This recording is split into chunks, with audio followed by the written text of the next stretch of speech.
Coulomb के नियम के बारे में। तो कूलाम एक वैज्ञानिक का नाम है। वैद्युत आवेश, इन्होंने वैद्युत आवेश के बारे में सारा कुछ लिखा है। तो वैद्युत आवेश का मात्रक होता क्या? कूलाम। कूलाम देखो सिंपली, अगर हम अपने नाम का ब्रांड या फिर कुछ भी कोई अपना नाम लिखता तो क्या सबसे पहला अक्षर कैपिटल में। तो कूलाम ने अपना जो सिद्धांत दिया है, उनका जो मात्रक है, इन्होंने क्या अपने कैपिटल नाम से शुरू किया। कूलाम को कैपिटल सी से दिखाते ओके। तो कूलाम आवेश का मात्रक क्या है? कूलाम। आवेश का मात्रक कूलाम। तो आवेश के बारे में जो भी चीजें इन्होंने बताया हम पढ़ेंगे। इस नियम के अनुसार दो स्थिर बिंदु आवेशों के बीच लगने वाला आकर्षण या प्रतिकर्षण बल दोनों आवेशों के गुणनफल के अनुक्रमानुपाती तथा उनके बीच की दूरी के वर्ग के व्युत्क्रमानुपाती होता है। ये बल जो है दोनों आवेशों को मिलाने वाली रेखा के अनुदिश कार्य करता है। सिंपल वे में दो अलग अलग आवेश होंगे, दोनों आवेश को मिलाने वाली जो रेखा है उस पर कार्य करेगा ये बल। सिंपल वे, दो अलग अलग आवेशों के बीच में लगने वाला बल दोनों आवेशों के गुणनफल के क्या होता है? अनुक्रमानुपाती होता है। तो यहाँ पर हम मान लेते Q1 पहला आवेश है और यहाँ पर मान लेते Q2 ये दूसरा आवेश है। यहाँ पे एक बिंदु दूसरा, दो बिंदुवत आवेश। और सबसे अच्छी बात है यहाँ पे स्थिर आवेश के बारे में पढ़ेंगे। यहाँ पे इसलिए एक वर्ड लिखा हमने स्थिर, इसलिए पूरा चैप्टर स्थिर आवेश के बारे में हम पढ़ेंगे ओके।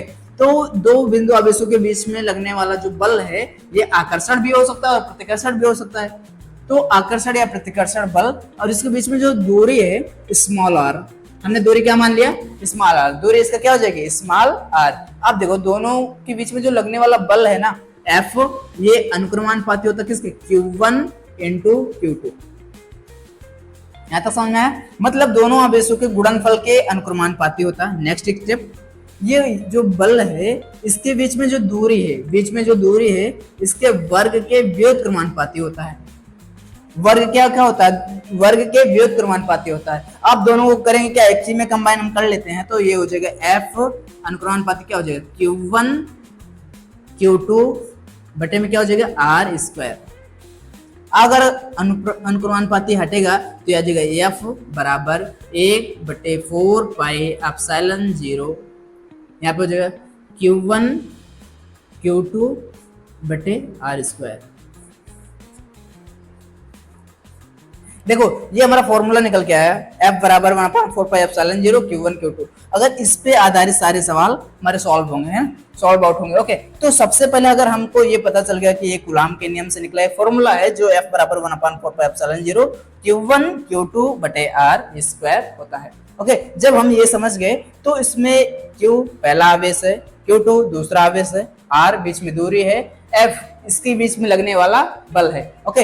अगर ये क्लियर हो गया तो यहाँ पे एक चीज है जो नया हमको मिल रहा है, ये तो इसका वैल्यू होता है यहाँ पे 1/4 पाई एप्सिलॉन नॉट। इसका मान होता है 9 × 10⁻⁹। सो इसका मात्रक कैसे निकालेंगे? ये क्रॉस मल्टीप्लाई में नीचे आ जाएगा और ये ऊपर चल जाएगा, तो इसका हो जाएगा न्यूटन मीटर स्क्वायर बटे में कूलाम स्क्वायर ओके। क्लियर है ना?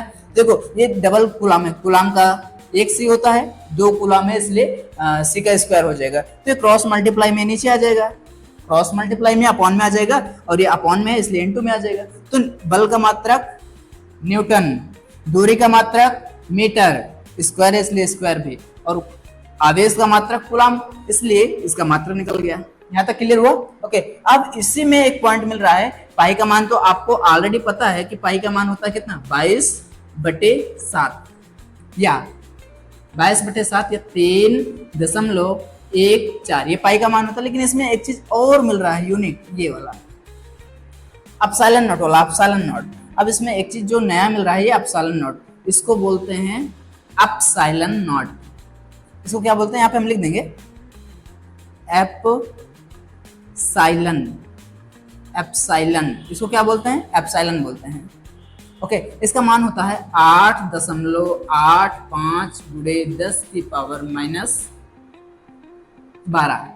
इतना होता है 8.85 × 10⁻⁻12। अब करते क्या? इसका मात्रक निकालना, तो इसको आगे ले आओ, क्रॉस मल्टीप्लाई में नीचे आ जाएगा, तो इसका ये उसका उल्टा हो जाएगा। इसका क्या हो जाएगा? इसका उल्टा, ये हो जाएगा कूलाम स्क्वायर बटे में न्यूटन मीटर स्क्वायर ये। तो इसमें इंपॉर्टेंट वैल्यू क्या है? दो चीज हमको इंपॉर्टेंट मिला, इसमें कूलाम के नियम में मेन फॉर्मूला F बराबर 1/4πε0 Q1 Q2 बटे R स्क्वायर, ये फॉर्मूला। और अब फाइनली इसका अगर हम कूलाम का नियम समझ गए हैं तो इसमें F फॉर्मूला निकल के आया है। तो इसमें एक चीज चाहिए, इसका मात्रक। इसका मात्रक होता है न्यूटन।